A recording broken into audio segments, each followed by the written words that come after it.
There's something about fall that makes people want to bake. And joining us in the CI kitchen this afternoon is guest chef Colleen Hatton. I think that's so true. I think once the weather gets a little chillier, it's like time to bake. Absolutely. Well, you don't mind having your oven on. Yes. Now you want it on as a heat source. Yes, absolutely. Yes. So what are we making today? So we are going to make a gluten-free crumble. So I chose raspberries because I was telling Heather earlier, like, that's my favorite thing. But this works really well with apples, blueberries, strawberries. Like, this recipe is actually like spring, summer, fall. It's a great recipe. Very versatile. Very much. But raspberries are my jam. And it looks like you're making little individual portions. We are. So for this case, the recipe will actually make an 8x8 pan. But in order for these to bake a little faster, I've got my little individual ramekins. Cute. That I've already melted my butter, and I took my little pastry brush and just ran them around. Okay. And then we're going to make our filling. So the key is whatever fruit you're using, you want 6 cups. Oh, wow. Okay. So we've got 6 cups of raspberries. And then I'm going to take my ½ cup of brown sugar. Now, the only difference would be, like if I was using blueberries, I'd probably use white sugar. I've tweaked it out a little bit. Oh. And then I've got 2 tablespoons of cornstarch. And the cornstarch is going to be your thickening agent, whereas a lot of times, you know, in recipes with gluten, you would use flour. So we're using cornstarch. Okay. And then we're going to use some vanilla paste. Oh, wow. Ooh. Paste. I like paste. I mean, vanilla extract is totally fine. I just like vanilla paste. Because you're extra. Just like us. Oh my heavens, yes.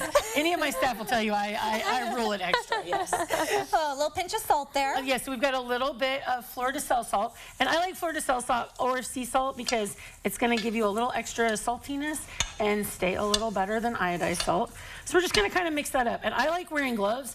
As you can see, I was trying hard. I didn't do perfect, but I was trying to not break the raspberries up as I was going. So I like gloves for that because I think when you use a spoon a lot of times, they get all bruised and beaten.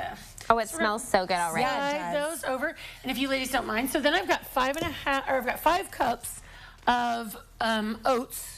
Okay. And you don't want to use instant oats. You want to use the rolled oats. So because the instant oats, they are ground up so much differently.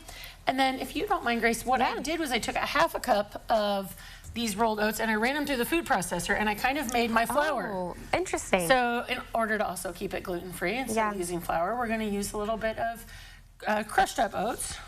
Is that oat flour? I mean, yes, you can make oat. You can make your own oat flour. You can make your own almond flour. Just run it all through the food processor. Okay, well, that makes it easy. So pretty easy. We're going to add a little salt through this, and then if you ladies don't mind, I've got 1/3 cup of brown sugar. Okay. Just don't want to keep reaching in front of you guys. No, we're good. We're a good team. Then we have a ½ cup of slivered almonds, and the almonds are going to help give us some crunch. Okay. And then I've got ½ cup of melted butter. And I'm going to do the exact same thing that I did to that. I'm just going to get my hands in here and make a nice crumble. Okay. And so then we're going to do that. And you've got the oven preheated. I've got the oven preheated to 350. So if you're doing an 8x8 pan, you want to give it 40 to 45 minutes. These are probably going to take us like 15 to 20 because they're so much smaller. Okay, we're going to get everything layered up there in our little serving dishes. Colleen will have the recipe at CILiving.tv. We're looking forward to the big reveal of our crumble. Okay. So exciting. All right. Again, if you want a copy of Colleen's recipe and connect with her, CILiving.tv.